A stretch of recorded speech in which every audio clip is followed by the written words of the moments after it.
All right, well, let's go ahead and get started. Looks like we have several attendees that have arrived. So first of all, I'd like to welcome everyone and thank you for attending our webinar. This is the third in our series of introducing the new Map Suite 3.0 product line. Today we're going to go over a few different things. We're going to focus mainly on the Map Suite Desktop Edition 3.0 and the beta that was released a couple of weeks ago. And this was our first beta of the Map Suite Desktop Edition, so I'll focus on where we're going with this product, what it currently supports, and all of the interesting new features that we have. After that, I'll give a demonstration so we can see it in action with some of our sample application and examples. And then at the end, I'll show you where you can get more help and learn more about the product. And we're looking for a lot of feedback from you since this is a beta. So please ask lots of questions, and at the end we'll have a Q&A. To ask questions during the webinar, feel free to. There is the questions input box on the webinar software where you can ask as many questions as you like. We have David Rehagen, our Chief Architect, as a panelist today, and he will be answering them as I go through the presentation. And at the end, we'll answer any other questions that you might have and review those ones that were asked during the webinar. So I invite all of you to ask lots of questions and ask away. So with that, let's get started. So for all of you that are new to Map Suite Desktop Edition, and I thought it would be good to just give a high-level overview of what the product is. And what the product is a control that allows you to add custom mapping functionality to any Windows desktop application. Now we have controls for WinForms, the older legacy model from 2005 and before. And we also have support for WPF now, which is an exciting thing that lots of our customers have been asking for. So that's one of the nice things about Desktop Edition 3.0 is if you're starting a new application and you want to use WPF, we now have a control that will fit your needs. If you're not familiar with Map Suite Desktop, we have lots of GIS and mapping functionality built into it, and we'll be able to go through a lot of that today with the demonstration, and you'll see all of the capabilities that we have with the product. It will work in Visual Studio 2005 or 2008, so if you haven't had a chance to upgrade to 2008 yet, you can still use the Desktop Edition in the older version of Visual Studio. And we do provide a fully functional 60-day evaluation so you can test out and build your own application using the product to make sure that it meets your needs. So at a high level, that's what Map Suite Desktop Edition is. What we try to do is provide you the best developer toolkit to build custom mapping applications to meet your business needs. So with that, let's start talking about some of the new features with Desktop Edition 3.0. One of the big changes, as you may have seen with all of our 3.0 products, is we're supporting many more formats now. GIS data comes in formats wide-ranging, and previous versions just focused on Esri shapefiles for vector data. Well, with 3.0, we kind of re-engineered the whole API to allow for all sorts of different formats to be supported. We now include SQL 2008 support since it has some spatial data types in it, Oracle Spatial, PostGRE, a lot of different spatial databases, just to name a few. Additionally, again, another great feature is we do support WPF as a control. So now if you're building one of these, building a new desktop application, WPF, we have a solution for that. We've added lots of new rendering styles such as regex and other various styles that allow you to have full control over how the map's rendered and makes it easier to implement custom rendering techniques. Finally, some other noteworthy enhancements are we applying more with GIS standards such as well-known text and well-known binary that allows us to easily read various data formats We have built-in support for map rotation, and we'll go over a little bit of that. I know a lot of desktop application developers want to be able to rotate the map as part of their requirements. And another major feature is an extensible and progressive API. If a lot of you attended the last webinar, David Rehagen put on a great presentation of how to extend our API to do things such as reading your own custom data format if we didn't support it. And so the API is built in a way that allows you to extend our features so you can read in custom data formats, our styles so you can implement your own custom styles, and even the canvas for which you're drawing on. So pretty powerful stuff. This webinar is going to be a little more introductory in the fact that we're just going to go over some of the functionality included in the desktop edition. And last but not least, we do have grid support in 3.0. And if for some of you that aren't familiar with grid, it's an interesting way to do some GIS analysis, and we have a nice sample in there that shows how to do such a thing.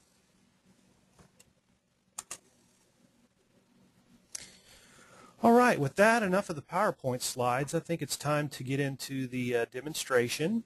And what I'm going to be demonstrating today are the actual How Do I Sample applications that come along with the evaluation version. And it has there's a lot of them in here. But if any of you download the evaluation edition, I suggest you take a little time and just go through them all, because it'll do a number of things. One is it'll show you the breadth of the API and what's all possible. So as you're building your application, you can get a good idea of all the different functionality that's available and how you would implement it in to meet your needs. The other thing it does is it gives you great code examples, so you don't have to reinvent the wheel. You can look and see, well, here's how they executed in the How Do I samples, and take those bits of snippets and pieces to build up your application. So I always like to tell people to make sure that they breeze through them to just have a good idea of where to find these examples. So with that, let's get out of this boring PowerPoint and move to the real live code here.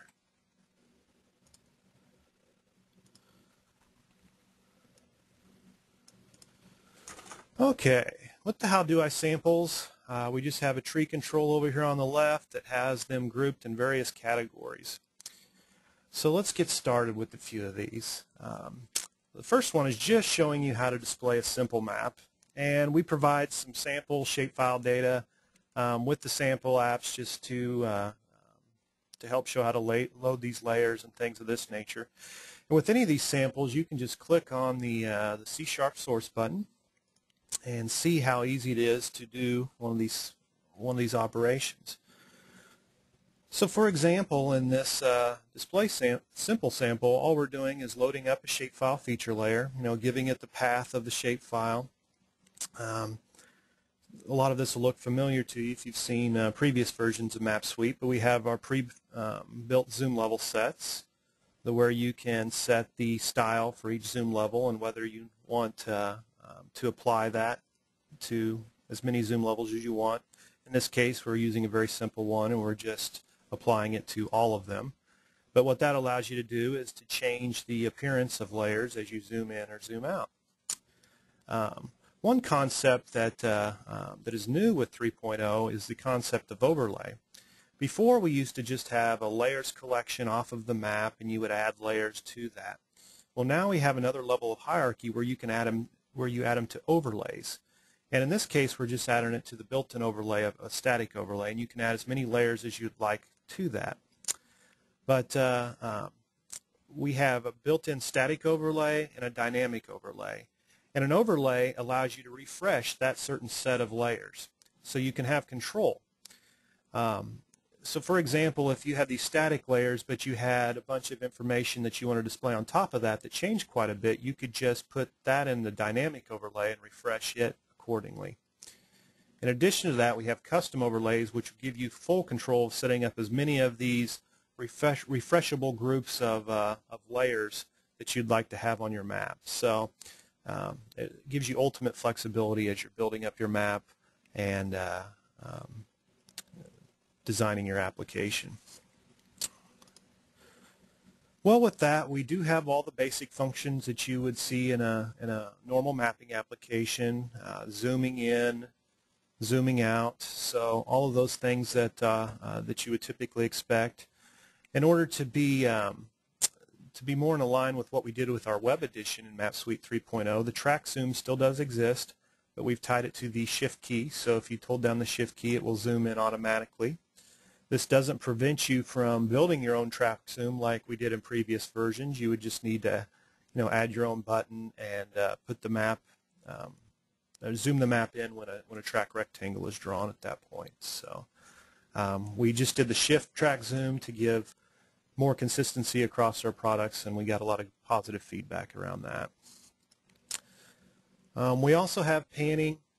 As you can see, you can pan the map using pan controls and things of that nature, so expose all of those APIs, just like previous versions.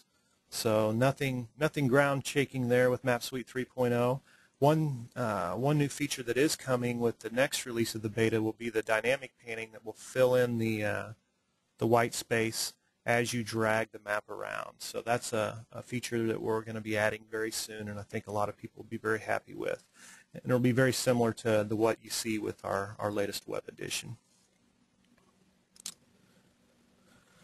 As always, a lot of times people want to be able to click on the map and get information. You can do this with the desktop edition as well, by wiring up the click event and querying the different feature layers to get back information associated with them. So all of that is straightforward and what you would expect. Another example that we have here in these is how to plot a longitude and latitude point. In our previous version, we had map shapes, and map shapes were great for doing something like this, plotting one point. But as soon as you wanted to start grouping a lot of things, the whole simple map shapes approach kind of broke down. So what we did in 3.0 is we added this concept of an in-memory layer that allows you to add as many geographic features to an in-memory layer at runtime. So these can be points that are from a database or from a text file or anything along those lines. So now you can add your your points or anything to an in-memory layer, in-memory feature layer, and you have full control over the styling and the zoom levels, just like any other layer that you would have, and can act just like a shapefile feature layer or any other type of feature layer. So kind of a neat thing to help standardize the way you work with all of these layers and geographic features. All right, well, that's a high level getting started to just show you how to do some of the real basic things with Map Suite Desktop. Let's dig into a little more nuts and bolts now. There is the extending Map Suite, but I'm not going to go into that too much today because the last webinar was really good and explained on how you can inherit from our objects and extend it to do virtually anything that you want to from an API standpoint.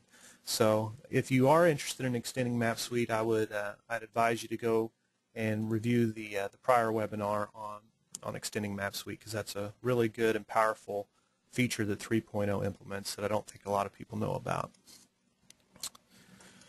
Okay, labeling.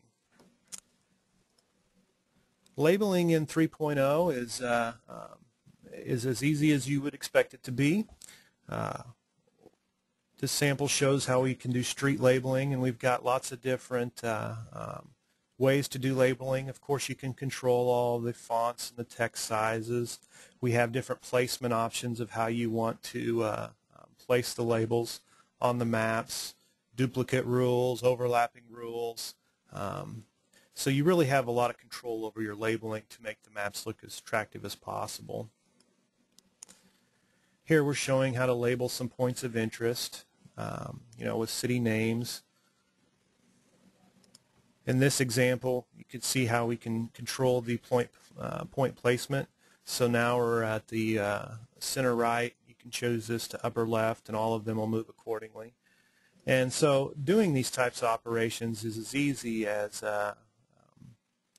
just setting a property property on the map for label placement. And you can do that per zoom level as well. So as you can see, there's lots of control that's exposed to you for you to do various tasks. And just in case you're not familiar with the How Do I sample apps, what I'm doing here is I'm clicking the C# source, and you can see all of the source code for each of these. We do give you a Visual Studio project that you can load up and step through each line of these codes and see exactly how it works. So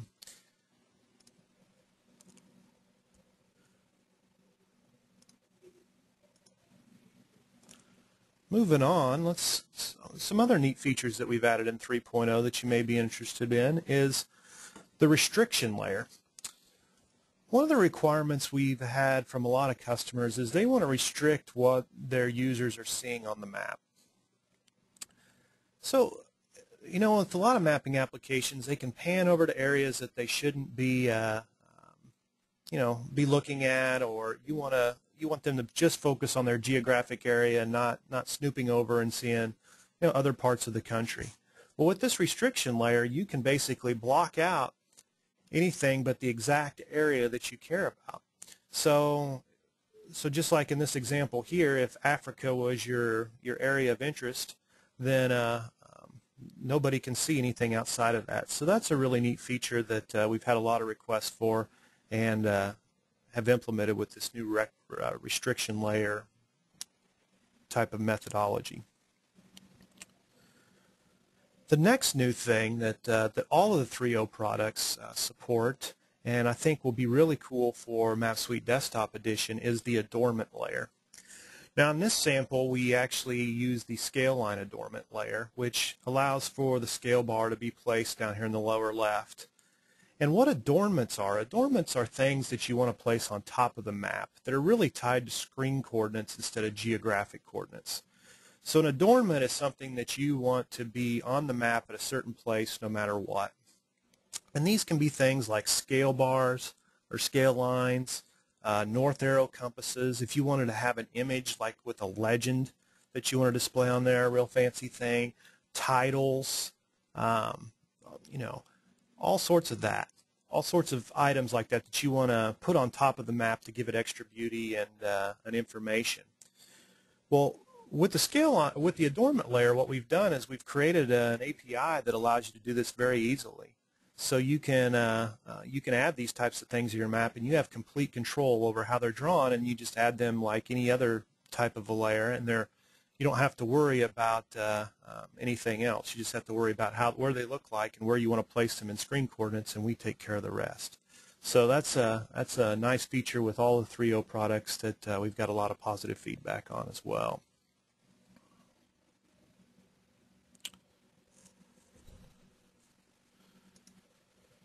Okay, moving on to projection. Projection's for those of you that are maybe new to GIS, projection is a way of changing the look of the map.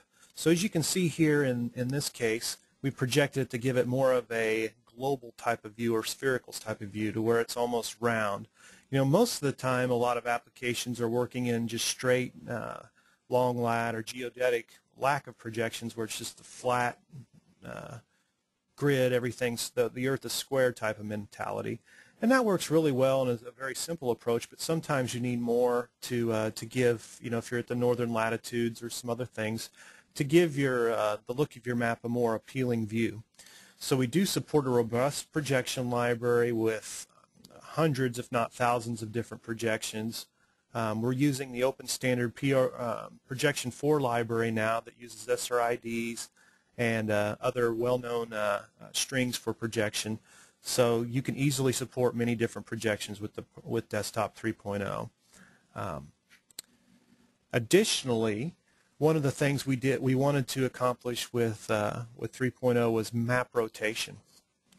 We thought of a couple different ways to implement this, but what we finally ended up deciding is why don't we implement this as a projection? Because really that's all you're doing is changing the view of the map. So now in 3.0, adding projection is very simple. Adding rotation is very simple. As you can see in this example, we can rotate the map counterclockwise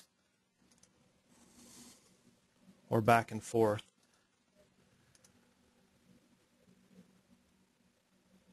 So now rotation is as simple as implementing a projection, which is a big enhancement over 2.0 and previous versions of Map Suite.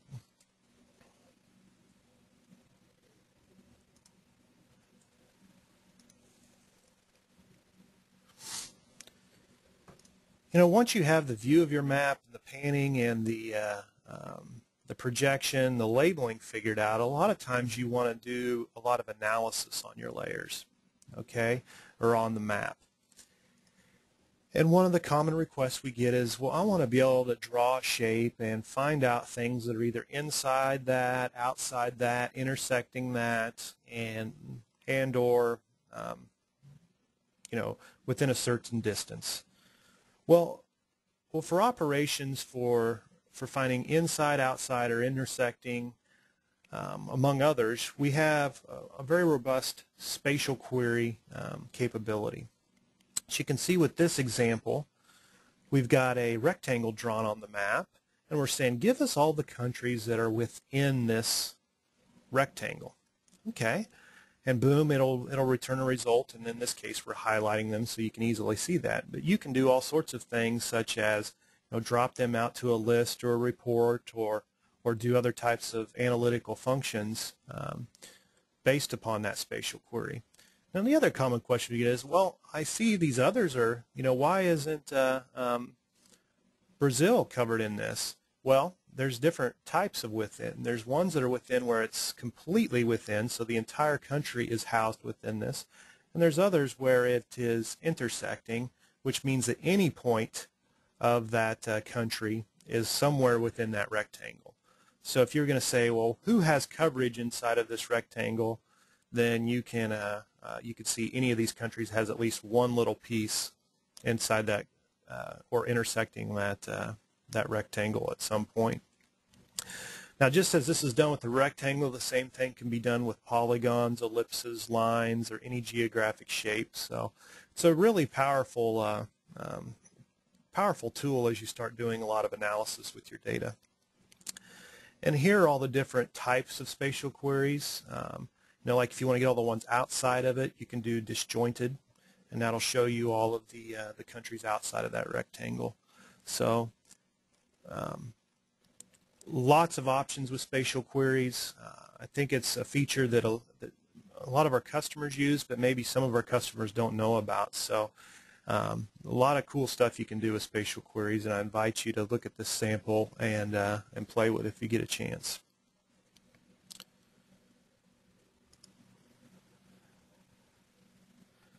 Another common thing for analysis is distance queries. So, you know, a lot of times we'll get a request, well, I have a point here and I want to know if these other points or these other features are within a certain distance. You know, they may have a non-compete that they can't open up a business within, you know, 5 miles or something along those lines. Well, in this case, in this example, you can pick, you can click on the point and you can show any of the countries within 1,000 miles, or actually kilometers, or 5,000 kilometers. And that will highlight all the countries that are within that distance at that point. So again, we have robust distance calculations and distance calculation abilities, and it works with all the different geographic types again. So points, lines, polygons, circles, all of that. So you can easily do a lot of this analysis that that you may not have known is possible with the Desktop 3.0.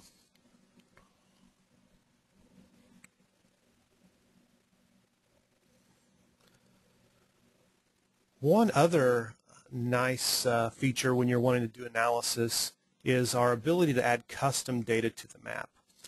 This is a feature that maybe isn't real intuitive at first, but is very powerful. So I think it's well worth digging into this one a little bit. So the typical example is okay, well, I've got some data in my back-end database, such as sales numbers or customer customer information, on demographic information, and I want to color some areas on the map. So let's say, for example, that we had a sales database for a company, and they had sales revenues for each of the countries in the world, or maybe not each, but a handful of countries.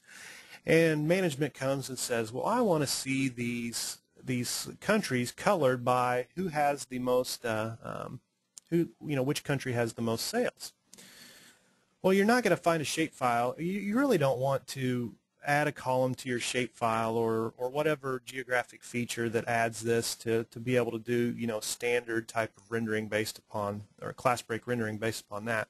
You really want to be tied in real time to like a back-end database that runs a query that gets the data, and so the map can change over time as sales fluctuate in certain parts of the world. Well, what we do is we allow you to add custom fields to the layers, as many as you want. And when that shape goes to render, we raise you a custom event and say, hey, here is this field we're trying to render. Why don't you populate this field? So, for example, in my scenario that I just said, when the application loads, you go out and hit your database. You get back a result set that has the country and the sales dollar figures for all of that, and you store that in some internal variable or however you wish to store it. Then when you set up the map, you say, well, I have this custom column I want to set up for sales amount. And when that map goes to render, it will raise an event up to you for each country that goes to render and says, hey, populate this, and give you the ability to populate that custom column for sales amount. Now what that does is that allows you to write all your rendering code for styling and for doing thematic mapping or class breaks, just as if that column sales data was in the shapefile or the feature source natively. So you can keep your code separate, and it gives you a really powerful way to bring your data into the map and make it live in real time. So if you get a chance, this is another feature that I don't know that a lot of people are aware of that allows for great customization of the maps and seeing your data that maybe you haven't thought about putting on a map before. It gives you a real eloquent way to do that. Again, if any of you have any questions on these samples as I'm going over, I invite you to ask them on the question dialogue on the webinar. We're more than happy to help answer any questions or go into other areas that you may want more information on. All right. In my presentation, I talked about now that we just don't support shapefiles. We support all sorts of different types of GIS data sources. So under data providers here, we've got some examples of the different kinds that we do. So like one here is an Oracle feature layer that would use Oracle Spatial to retrieve geographic attributes. And you can see in this sample that you just create an Oracle layer or Oracle feature layer. You give it a connection string in your table, and then you can use it just like any other layer by setting your zoom levels and your styles and everything else. So we give you a consistent way of defining how to render these data sources all through our object model, but you can hook to various different ones. Just like we did with Oracle, we have support for PostGRE SQL. So if you're using that database and you have like the PostGIS extensions, you can utilize a lot of that to hold your mapping information and get the benefits of a spatial database versus a flat file. With our samples, we've actually created the PostGRE extension, which is an extension DLL that's included with the evaluation edition, so you can try that out. So that shows how you can hook to these different databases. Shapefiles, of course, are very very common, and we still have robust support for them, and will for as long as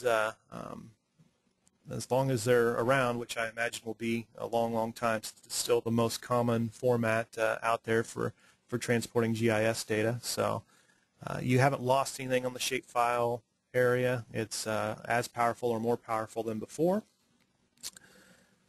SQL 2008 feature layer. This is using the new, I believe it's geographic data type in SQL 2008, and you can read data directly from your SQL server, and it will display that on the map. So we see a lot of people wanting to house their geographic information, such as area shapes and other things, in SQL Server and get some of the benefits of having that centralized in a back-end database.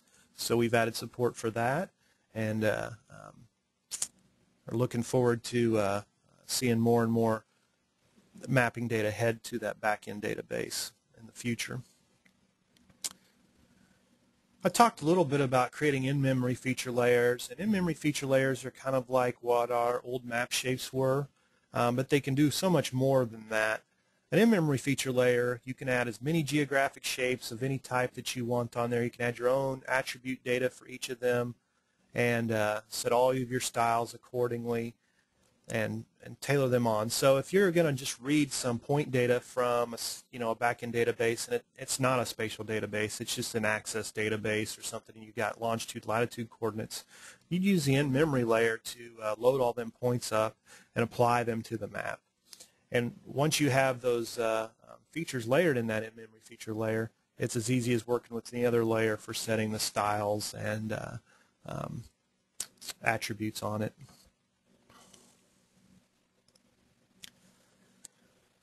Spatial indexing in 3.0, there has been some changes with that. We still have the R-tree spatial index like we always have, and you can build indexes by just calling a real simple API in ours. And we now actually throw an exception if there is not an index building, saying that you will either need to build it or you'll want to turn off an attribute or a property on the layer so it doesn't need an index. We really encourage people to use indexes because it will help out performance a great deal and help the map controls seek out the records in a very fast manner. So with this indexing capability, it allows you to have very large shapefiles and still get the performance you need. One thing in 3.0 that we didn't have previously is we have the ability to load a folder of say, shapefiles. So if you have a whole bunch of streets for maybe or a whole bunch of files for the United States, and you have 50 different shape files, well, previously you had to load each one of them individually. Well, now we have the capability to where you can just load the folder. You can give it the folder path, and it will load up all those shape files of that same type as well. You can use it as one layer. So if you want to have all them 50 shape files rendered exactly the same, you can load them up as that folder with all them multi-ones, and the map control will see it as one. So with our indexing, we have a multi-index that you would build for that as well. So you still get the benefit of the spatial index and the benefit of being able to load multiple shapefiles and coding against them as one single shapefile.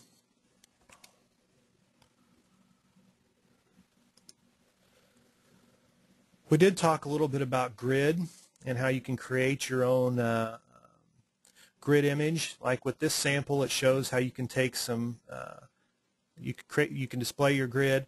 There's a white paper out there on our website that if you want to learn more about grid and how to create the various grid feature layers, you can dig in a little bit more in that, but that's probably a little more in depth than I was wanting to get into on the intro webinar. So I'll move on to load maps from streams.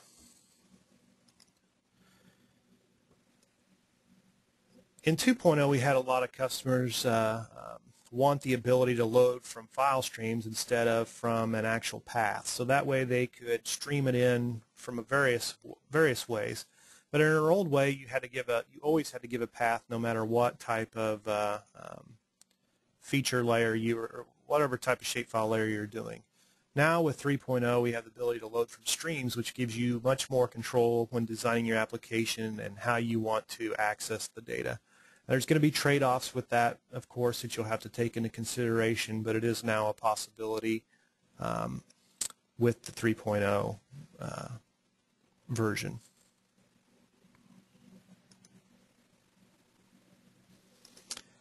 Okay, dynamic shapes. Let's go into that a little bit. course, with 3.0, we've got the ability to where you can put any types of points on the map with your own custom icons, and do any type of dynamic thing. So if you want to do like a tracking system and move the points around, we have support for all of that. You can move the icon by clicking accordingly. So as you can see, if I left click, that'll move the truck. You can put those in dynamic overlays where they're only the part that refresh and the base map stays the same for increased performance. Do all sorts of things along those lines. So a lot of the things we had previously, we've just tried to enhance them and make them easier to use from an API standpoint.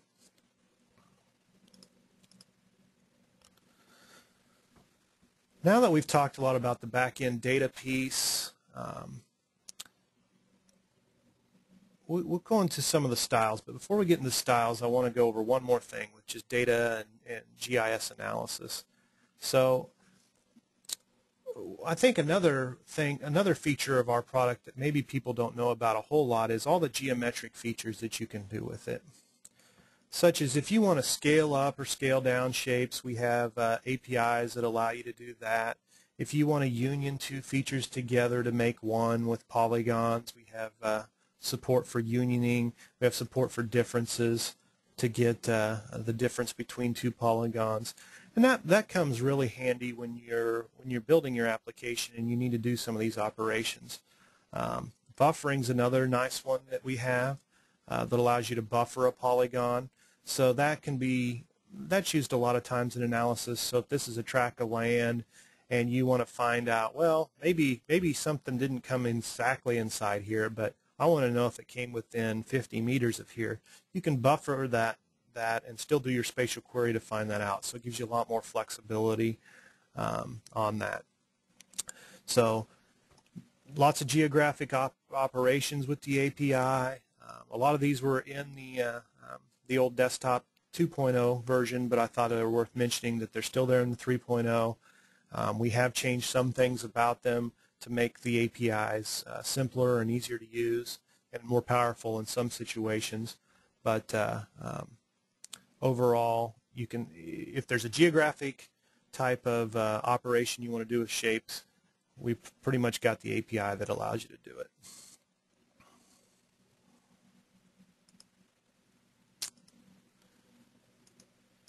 Okay, one last thing before we get into styles. Raster Imagery. We have support for raster imagery just like we did in previous versions. We've added it to be a little bit more flexible where we can easily add on other types of raster imagery as well, but we still can display. I had a little problem there. Let me bring that back up.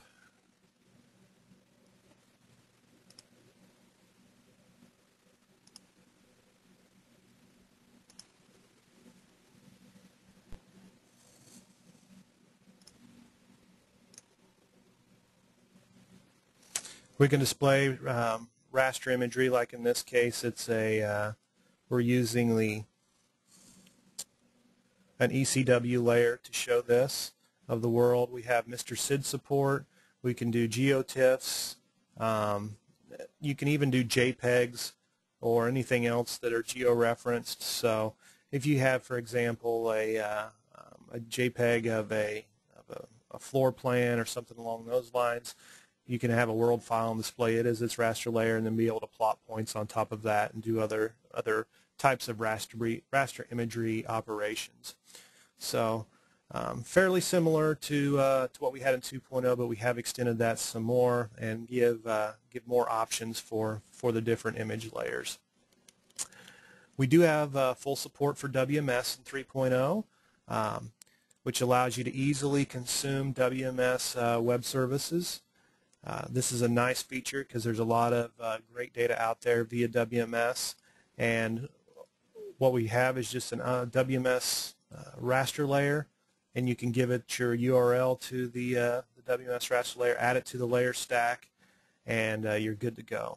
We have other properties on there, of course, to set your layers that you want to request there and things of that nature, but it's much easier to implement now, and now it's become a first-class citizen along with all the other types of layers in 3.0. So a great feature, a great enhancement over the prior version of Map Suite.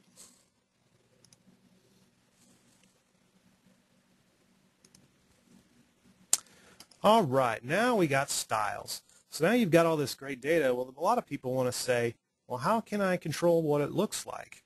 Well, with Map Suite 3.0, you've got control to make it look however you want to. That is for sure. We've given you lots of different options to render the data. So we'll hit on some of the new features here versus the 2.0, because there's just, I guess the rule of thumb is if you want it to draw a certain way with Map Suite, there's a way to do it. So don't ever give up if it's difficult for you to do something, because it's possible. We give you full control to be able to draw on top of the map and do various different things. So I'd invite you to look at these different styles and see the different powers of them. But let's go through a few of them here. We do have some built-in predefined styles if you want to just use some that we've already built. So like we think this is a pretty good way to show a country. So you don't even have to worry about colors or this. You can just set the simple style to country 1, and bam, your area shapefiles will render like that. So that's the most simplest case. Then we've got our class break rendering, where you can do thematic mapping based upon a value. So this kind of goes back to like when we did the example with the sales data, and we wanted to color the countries that had the more sales in green and the lighter ones in yellow, or however we want to define it. Well, you can do that with our class break style, and you just give it the ranges and the colors that you want, and it will render the map based upon that. Value-based rendering, basically you have an attribute on the feature, and you say, if it's this value, I want to render it this way. If it's that value, I want to render it another. So in this example, we've rendered it based upon the size of the dot. So some attributes will have a size of a larger, and we'll render it with the bigger square, and some will be smaller, which will be the smaller ones. So these already existed in 2.0, but I wanted to make sure you're still there and realize that they do exist in the Map Suite desktop together. Here's a brand new one with 3.0 for regular expression. Now, if you're not familiar with regular expression, it's a way to basically do, I guess, a query is how you would say, or to do a filter against a data set. And like this example, we wanted to do a regex for any country that had land in the name. So, that's going to return Greenland, New Zealand, Thailand, among others. So all we use is a regex style, and we just use the regex syntax. And now I don't know how many of you are regex syntax gurus. I know I'm not, but I know there's websites dedicated out there for different regex types of expressions. And you can pass in your expression, and the map control will utilize that to render any features that match that expression accordingly. So that opens up a whole new way of rendering certain features on the map different than others, and gives you the full power of regex to do that. A really nice feature that we have in 3.0 that we did not have previously. Dot density we did have in 2.0. It just allows you to show the density of an area by placing dots in them. Kind of a neat thing for showing the analysis. Another brand new style we have in 3.0 is the Z-graph style. So we had a lot of customers asking, well, I want to be able to plot a graph on top of the area and do different pie charts or bar charts or anything along those lines. So what we did is we opened up an extension to Z-graph, and now you can easily implement any type of graphing on top of your map. And here we did a little pie chart, but it's not limited to that. Really, any type of Z-graph support you can tie on top of there and have it placed on your map. So that's another big enhancement with 3.0 that we had no concept of in 2.0, and that we see a lot of our customers doing some fun stuff with.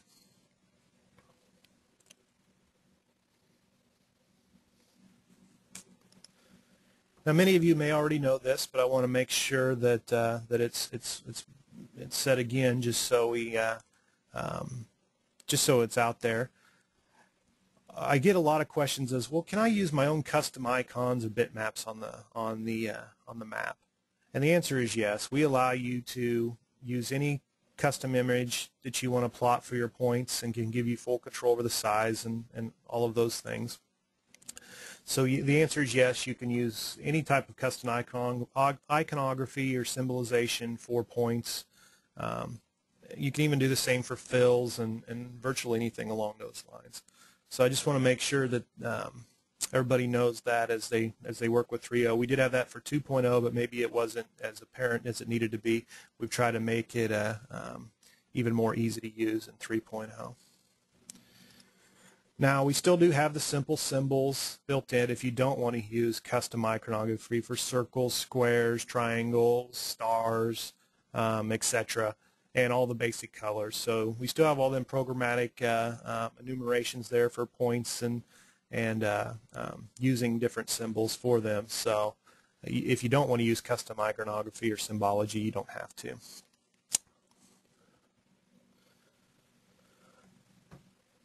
Okay, well, I think we got a few more styles here I could go through, but we're getting close to where we probably want to open it up for some question and answers, because I want to give you guys, everybody, a chance to ask all their questions, and we can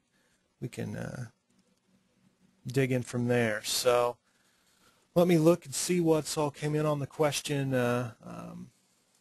form here, and we can review some of them. And if you have any questions, please feel free to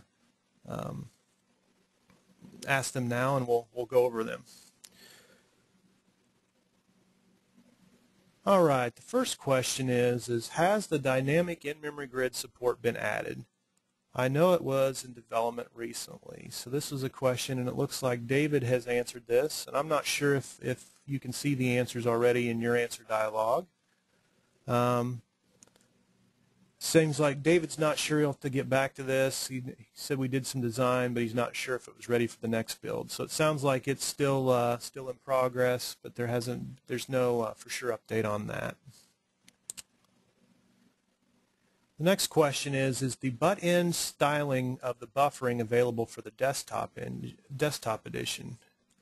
And David's response to that was, looking in the API, the buffer cap type, we have round, square, and butt, but it was not available in a previous 3.0 product or comparing it to 2.0.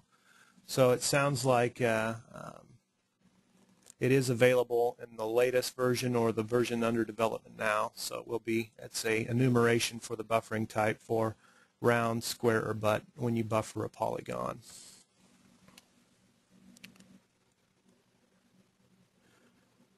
Okay, the next question is on class break renderers. Will we ever be able to put in a min and a max class for class break renderers? How about supporting nulls in class break renderers? For the min and the max, Dave's replying to this is, for the min and the max, do you mean that above the max or below? We don't draw anything at all. For the null, how would you see this working? So it looks like they're having some discussions back and forth there, and Dave gave some of his information to respond to that one directly. So let's go through a few more here that just came in that haven't been answered, and let's see if I can take a swing at these. And if not, we'll get David to join us as a panelist here, and he can help answering them. Okay, we have a question about native WPF feature layers at some point. And this is a good question that we've gotten in the past. And what we found is that WPF is fairly powerful, but it's not as fast as GDI Plus at this point. We definitely want to expose a lot of the, we want to have the WPF layer, but we also want to make sure that it performs in the way that is necessary. And so the team is looking at different ways to get the performance out of WPF to make it as fast as GDI Plus.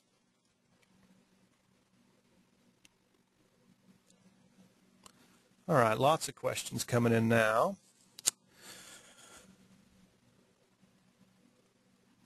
Okay, the next question is, you can zoom in by drawing a rectangle with the mouse. Can you zoom out by drawing the rectangle the other way?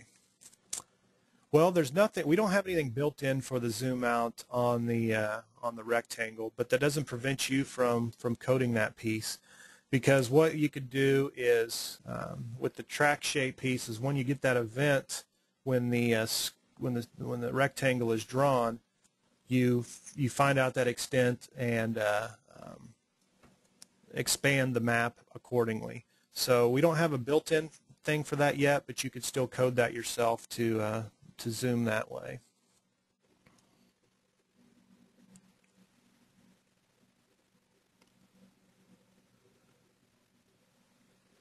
It looks like David answered that at the same time I did. Okay, I'm going to let David answer some of them questions and then we'll review some of those answers. In the meantime, I wanted to give you an update of the beta as it currently is and where we're going with it too. We're looking to have a major new beta release of the Map Suite desktop around mid-January, and that will contain a lot of new features that I think a lot of you will be very excited about. One of them is the continuous panning, so when you drag the map, it will automatically fill in and there will not be the white space around the corners. So that's something that we're making good progress on that you've seen in our other products like the Map Suite Web that the next version of the desktop beta will have. Another feature that we're looking to add by the next beta is the track shape drawing and editing support. So as you can see, none of these samples right now have the ability to draw and edit polygons or the lines and things of that nature. So that will be built into the next beta as well. It's something that we're working on. We're adding multi-threading to the desktop control to get even better performance and kind of the better view of to just get more feedback when the map draws or it takes a little bit longer to render. We're going to have local tiling and caching available. So to get the ultimate speed, of course, is not to have to re-render certain maps and to have them cached or tiled on the desktop. So we're going to have APIs that allow you to do that type of functionality. We're going to have auto refresh APIs for dynamic layers. So instead of you having to write your own timers and things of that, you can just have an interval and we handle the auto refresh callback events. Zooming transition effects. So as you zoom in, it's not as it's just not a brisk it will give you a nice transition effect to give the user a good a feel for zooming in and out, where now it's maybe a little more jumpy. So that's another thing we're going to have. We're also going to have VB.NET samples. Right now our samples are limited to C#. So those are the big features that we're going to be having in the next beta around the middle of January. The desktop is about a little bit on a release schedule about a month and a half or 2 months behind where the desktop or where the web edition and the service edition are. We're looking to do a release of the web, a final release of the web edition and the services edition towards the middle to end of January, and the Map Suite final release will probably be slated towards the end of first quarter at this point. Just to give you kind of some updates on some timelines and what to expect out of development here in the next few weeks. Other places, before I go back to the questions, one other thing I wanted to make known is we've upgraded our developer community out on our website. We've added a link up here, and we've added several discussion forums out here and centralized all of the information, technical information about Map Suite, such as white papers, developer blogs, news and announcements when we do new releases, and specific product discussion forums where you can ask questions. You can subscribe to these through RSS, and the development team, product development teams are monitoring these daily and providing the answers, and we will love to hear your feedback on these items. So please please utilize these as much as possible. Tell us what you want. Tell us what would make it easier. Tell us other APIs that you want to see in the map controls. I mean, we're here. This is the forum we want it to be in there. We want everybody to be able to see what's going on and be able to communicate with the developer community very well. Well, enough of me rambling on with that. Let's get back some of these questions. It looks like David has answered here. And we'll probably go over the 2 o'clock mark, or the hour mark here in about 5 minutes, because it looks like there's lots of questions coming in. But we'll keep going and answering these, and you're more than welcome to stay on if you'd like. And if not, thank you for coming to the webinar. We will be sending out the slides and a link to the video probably later this evening or tomorrow for anybody that signed up. So you'll be getting the slides and a video to this webinar at the end of this. So with that said, let's go back to some of these questions and answers that came in.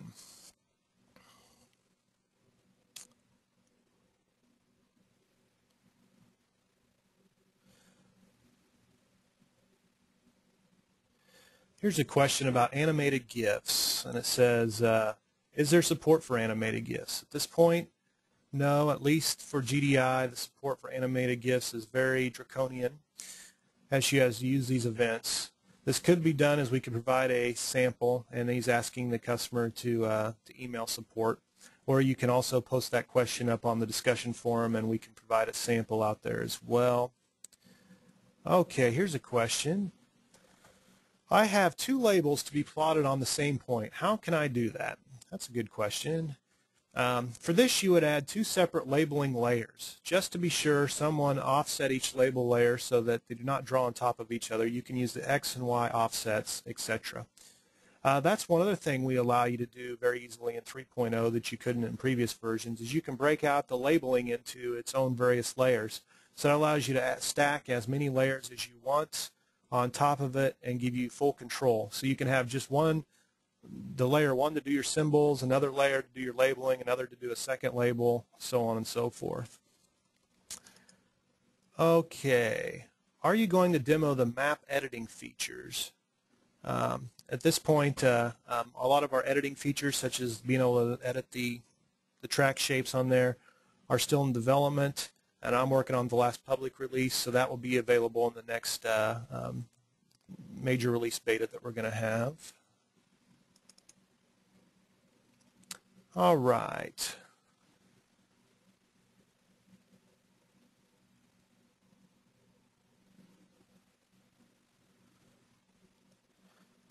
And this was a fairly lengthy question, so I'm going to hold off on it. We'll try and distribute the question and answers along with the PowerPoint slides and video as well, so you can see that. And we'll put that up on the website. Is 3.0 backward compatible, or is it a complete port to an upgrade?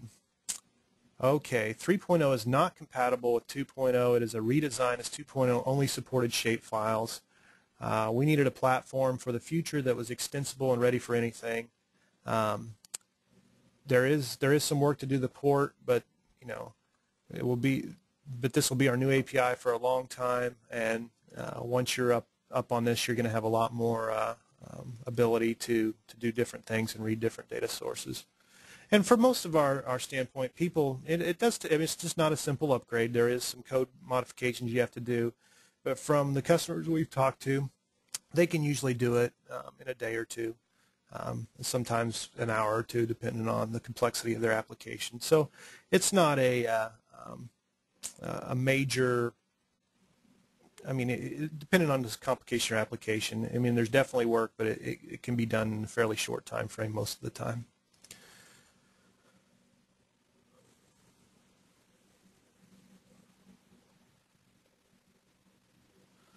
Okay, well, it looks like I've caught up with some of David's answers, so I'm going to start from the bottom here and answer some of the ones that just recently came in as David works from the top, and see if we can both get these answered as quickly as possible. I presume SQL Server 2008 support includes SQL Server and 2008 Express. The answer to that is yes. I'm 99% sure SQL 2000 Express has the geographic data type. I'm not 100% sure, but I'm pretty sure it does. but our layer just uses a connection string, so it can certainly hook to SQL 2008 and 2008 Express. So I don't think there'll be any problems on there. Oh, here's an interesting thing. Moderation on the message boards really kills discussion. For what it's worth, I think it hurts the developer communication. Thanks for that question. We've actually made a change this week to lift the moderation after a successful post. We do require moderation on the first post just to make sure we don't have any spammers or people putting bad stuff out there for solicitation and all the link spam. So you should see that the discussion forums allow the post to be posted immediately now. So that's one of the changes I forgot to mention when we were going over the developer community. So I'm glad you asked that. Okay, the next question we have.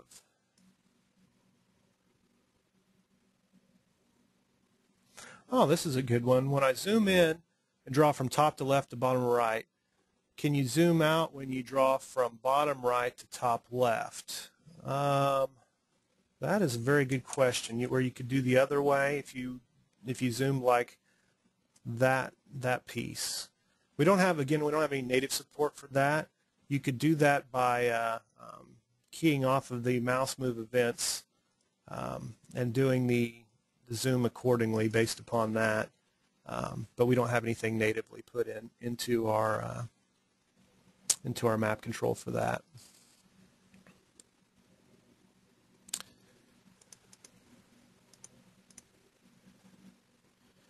Okay, we got some others here. Let me see if I can answer some of these. Another upgrade question. I believe that's already been discussed. Any desktop support for Google Earth integration? Okay, Google Earth is going to be, for Google Earth integration, I think you'd have to kick out to a KML file that would allow you to launch Google Earth. There's nothing preventing you from building your KML file, with our API to do that. So we don't have any native support for that, but you can certainly create a KML file that would launch Google Earth. When is 3.0 going to be released? I mentioned that a little bit earlier. The services and web edition, we're targeting final release of that at the middle to end of January. The desktop next beta is going to be out middle to end of January, and we're looking for a final release of that towards the end of first quarter. Okay. Here's the next question. Will the in-memory feature layer support having data behind a point? Think data table with lat long and other columns of data. When you select that point, it gives access to the data. Great question. And yes, the in-memory feature layer allows you to add as many columns to hold your other data along with the geographic information. So you can easily add as many points as you would like and add as many columns as you'd like. So when you click on that point, you can get other information associated with that out, and that can be natively put into the in-memory feature layer. All right, couple others on when's 3.0 going to be delivered. I think I've answered that one. Here's how are you drawing great, I assume great circle, and David responded there's an API for drawing the great circle. I'm not sure where it is, but he can provide that, or you can ask that on the discussion forums.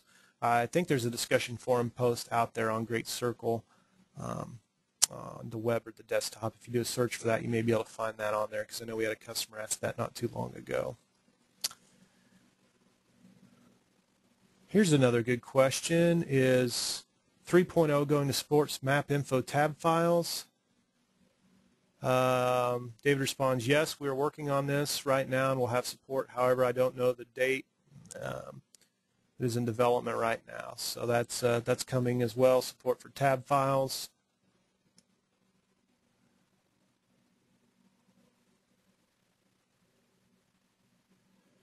Here was a question on tooltips in 2.0. It disappears when refreshing dynamic layers. Does he know if this still occurs in 3.0? And David said, very specific question, not sure on that. So looks like we got some follow-ups to do on some of these questions. And like I said, if I can export these out, we'll include the answers with the email and the post of the presentation.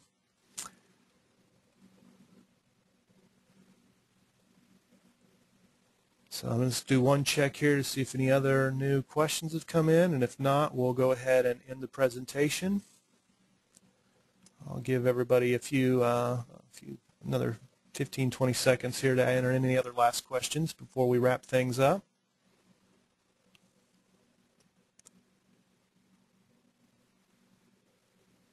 We did get a follow-up that yes, SQL Express does have geometric data types, so that's good.